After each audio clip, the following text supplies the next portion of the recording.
हाय बच्चों, मैं धीरज कुमार साहू, भौतिक ज्ञान प्रवक्ता। इससे पहले हमने यूनिट फर्स्ट में आपको मापन एवं मात्रक सिखाए थे, सार्थक अंक सिखाए थे, विमाएँ निकालना सिखाया। अब हम लोग चलते हैं दूसरी यूनिट की ओर, शुद्ध गति की।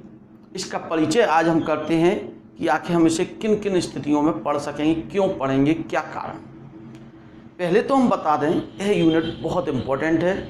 इसके बिना फिजिक्स की परिकल्पना संभव नहीं है।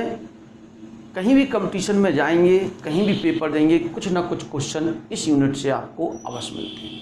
बहुत ध्यान से पढ़ें। जैसा कि हम जानते हैं, एक राक्षस की जान एक तोते में थी, ठीक उसी तरह फिजिक्स की पूरी जान इस यूनिट में और इसके बाद वाली यूनिट में बसती है। चलिए देखते हैं हम इसका परिचय। सबसे पहले बात करें हम इसमें, सबसे पहले यांत्रिकी क्या है, किसके बारे में जान रहे हैं हम? यांत्रिकी।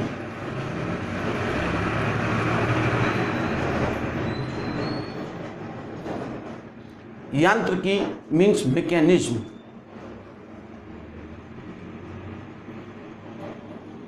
मैकेनिक्स। यांत्रिक क्या है, मैकेनिक्स क्या है, इसको हम समझे। सबसे पहली बात, भौतिक ज्ञान की सबसे पुरानी शाखा यांत्रिकी है।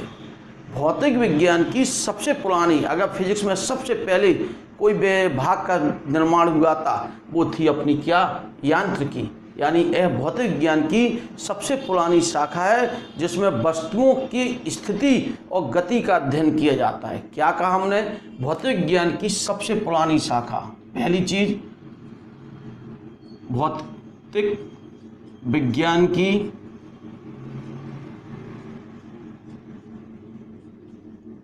सबसे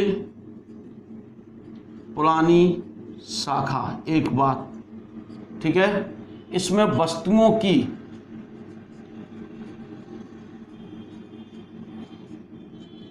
स्थिति एवं, स्थिति माने रेस्ट, स्थिति एवं गति मीन्स मोशन का अध्ययन किया जाता है। क्या कहा? भौतिक ज्ञान की सबसे पुरानी शाखा है जिसमें वस्तु की गति यानी स्थिति माने विराम अवस्था, रेस्ट पोजीशन, और गति का क्या किया जाता है? अध्ययन किया जाता है। गतिक अवस्था का अध्ययन किया जाता है। क्या कहलाता है? क्या कहलाती है? यांत्रिकी कहलाती है, मैकेनिज्म कहलाती है।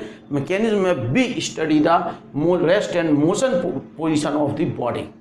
हम किसका अध्ययन करते हैं? रेस्ट और मोशन पोजीशन का क्या करते हैं? स्टडी करते हैं। ठीक है, सबसे पहली बात आई। हम इसे ऐसे भी कह सकते हैं, शून्य स्पेस। भौतिक ज्ञान में शून्य स्पेस, शून्य माने स्पेस, जहां भी हम शून्य वर्ड का प्रयोग करेंगे वहां क्या होगा? स्पेस।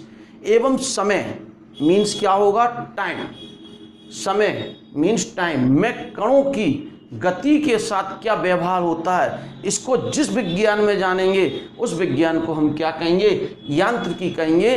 फिर से हम रिपीट करें अपनी बात को, शून्य व समय के साथ वस्तु की गति का अध्ययन जिस विज्ञान में करेंगे उसे हम क्या कहेंगे? यांत्रिकी कहेंगे, मैकेनिज्म कहेंगे। स्पेस में किस जगह पर, किस समय में वस्तु कहाँ थी, कितना चली, कितना रुकी, इन सब चीज़ों का अध्ययन करें। अब बात करें यांत्रिकी। यांत्रिकी को दो भागों में बांटा गया। यांत्रिकी का वर्णन जो वर्गीकरण है वो कितने भागों में किया गया? दो भागों में किया गया। जैसा कि हमने कहा स्थिति एवं गति, तो स्थिति में एक बनी स्थिति विज्ञान, स्थिति विज्ञान स्टैटिक्स कहा गया जिसे, ठीक है। दूसरी अपनी आप बनती है गति विज्ञान। क्या कहा दूसरे के बारे में? गति विज्ञान। गति विज्ञान माने डायनामिक्स कहेंगे इसे, यानी जिसमें वस्तुओं की विराम अवस्था का अध्ययन करें उसे हम क्या कहेंगे? स्थिति विज्ञान। कौन सी अवस्था का अध्ययन करने जा रहे हैं इसमें? विराम अवस्था का।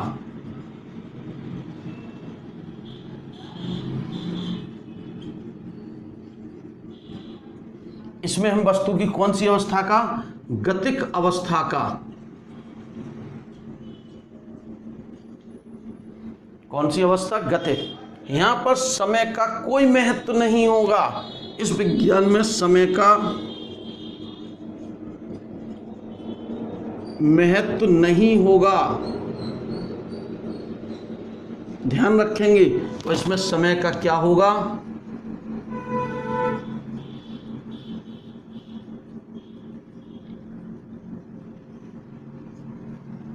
क्या कहा हमने, सिंपल सी बात कही। सबसे पहले हमने कहा कि यांत्रिकी के बारे में बताया, जिसमें हम वस्तुओं की स्थिति और गतिक अवस्था का अध्ययन करते हैं, क्या कहलाती है, क्या है यांत्रिकी। यांत्रिकी को कितने भागों में बांटा, 2 भागों में, स्थिति विज्ञान, गति विज्ञान, जिसमें वस्तु की स्थित अवस्था का अध्ययन करेंगे स्थिति विज्ञान, और जिसमें हम वस्तु की गतिक अवस्था का अध्ययन करेंगे गतिक अवस्था। स्थिति विज्ञान में समय का कोई महत्व नहीं होता है, लेकिन गतिक विज्ञान में समय का महत्व होता है। इतने सेकंड में इतनी दूरी तय की, इतने सेकंड में इतनी। अब गति विज्ञान को हमने 2 भागों में बांटा, इसको भी हमने 2 भागों में क्या किया, वर्गीकृत किया। क्लासिफिकेशन इसका जो किया वो 2 भागों में किया। एक था शुद्ध गतिकी,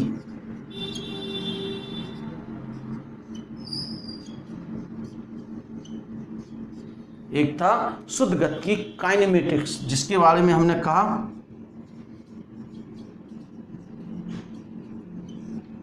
ठीक है, शुद्ध गतिकी काइनेमेटिक्स। और दूसरा था उचित गतिकी, कौन सा, उचित।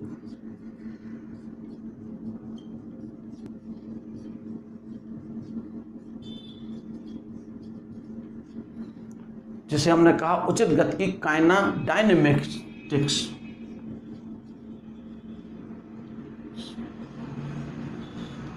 ठीक है, पहले हमने क्या कहा, सबसे पहले इसको हमने 2 भागों में गति विज्ञान, शुद्ध गतिकी, उचित गतिकी। शुद्ध गतिकी और उचित गतिकी क्या होंगी, बहुत अच्छी यूनिट है, इन दोनों को बड़े ध्यान से पढ़ेंगे इन्हें हम, और इनको समझ लो। अच्छी तरह समझने के कारण आपको फिजिक्स हमेशा अच्छी लगेगी, रुचिपूर्वक लगेगी, इसलिए इस चीज़ों को हम बहुत ध्यान से पढ़ेंगे। शुद्ध गतिकी, जिसमें हम वस्तु की गति को जानेंगे लेकिन उसके कारण को नहीं। गति का अध्ययन तो होगा,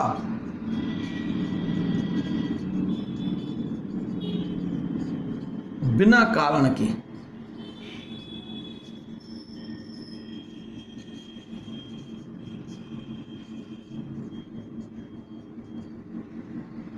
ठीक है, हम यहाँ पर गति का अध्ययन करेंगे बिना कारण, किस कारण से गति हो रही है इसके बारे में नहीं जानेंगे। लेकिन इसमें क्या होगा, गति का अध्ययन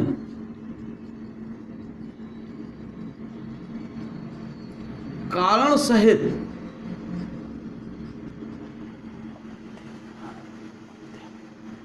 कारण सहित होगा, कारण सहित करेंगे। यहाँ पे बिना कारण जाने करेंगे, वहाँ कारण जानकर कारण सहित करेंगे, उसे हम कहेंगे प्रॉपर डायनामिक्स। इसमें हम वस्तु की गति, इतनी दूरी गई, इतनी स्थान स्थिति चाल रही, हम इन सब को जानेंगे, लेकिन इसमें हम इसका कारण नहीं जानेंगे किस कारण से गति हुई। लेकिन उचित गतिकी में, प्रॉपर डायनामिक्स में हम ये जानेंगे कि क्या कारण है जिसके कारण वस्तु गति कर रही है। यहाँ पर इसको गैलीलियो नामक वैज्ञानिक ने स्टार्ट की थी, उसे न्यूटन नामक वैज्ञानिक ने स्टार्ट की। न्यूटन ने गति का कारण बताया, आखिर किस कारण से गति हो रही है, तो इसे हम न्यूटन गतिकी भी कह सकते हैं, इसे गैलीलियो गतिकी भी कह सकते हैं। अब हम इसके बाद जो एक सामान्य बात है, हम पढ़ेंगे सबसे पहले शुद्ध गतिकी, फिर अगली यूनिट में हम उचित गतिकी जानेंगे, प्रॉपर डायनामिक्स जानेंगे। तो पहले बात आती है शुद्ध गतिकी, तो हम अगले भाग में, इसके अगले पार्ट में हम जानते हैं शुद्ध गतिकी के बारे में। बच्चों एक चीज़ और जानें, फिजिक्स को पढ़ने के लिए आप सबसे पहले प्लेलिस्ट खोलें। आपके पास एनसीईआरटी किताब होगी, सिलेबस देखें, प्लेलिस्ट खोलें, उस प्लेलिस्ट में क्रम से वीडियो लगे हुए हैं, क्रम से टॉपिक लगे हुए हैं। उन टॉपिकों को आप क्रम से पहले एक पेज पर लिख लें, एक कॉपी पर लिख लें। फिर पढ़ते समय आप जिस वीडियो को, जिस पार्ट को आप देख लें, तैयार कर लें, उसे टिक कर लें, जिससे आपका कोई भी कारण ना छूटे। यहाँ क्या होता है, इतने वीडियो होते हैं, इतने पार्ट होते हैं किसी पार्ट के, किसी भाग के, कि उन्हें देखकर कंफ्यूज हो जाते हैं, और ऐसे में कोई ना कोई पार्ट छूट जाएगा आपका। इसलिए सबसे पहली चीज़, किसी भी चैप्टर को, किसी भी टॉपिक को आप तैयार करने से पहले उस टॉपिक के बेसिक कॉन्सेप्ट को समझें, क्रम से समझें। पहले सिलेबस देखें, उस सिलेबस के अकॉर्डिंग अपने जो आप तैयार करते जाएं उन्हें टिक करते जाएं। नोट्स नीचे दिए गए लिंक से डाउनलोड करें, ठीक है, नीचे दिए गए लिंक से क्या करें, डाउनलोड करें, आराम से पढ़ें, आराम से करें, कोई समस्या नहीं आएगी। एक एक टॉपिक हम आपको पूरे टॉपिक पढ़ाएंगे, समझाएंगे, करेंगे, ठीक है। और कोई समस्या नहीं ना, ठीक, ओके, धन्यवाद, फिर मिलते हैं अपन।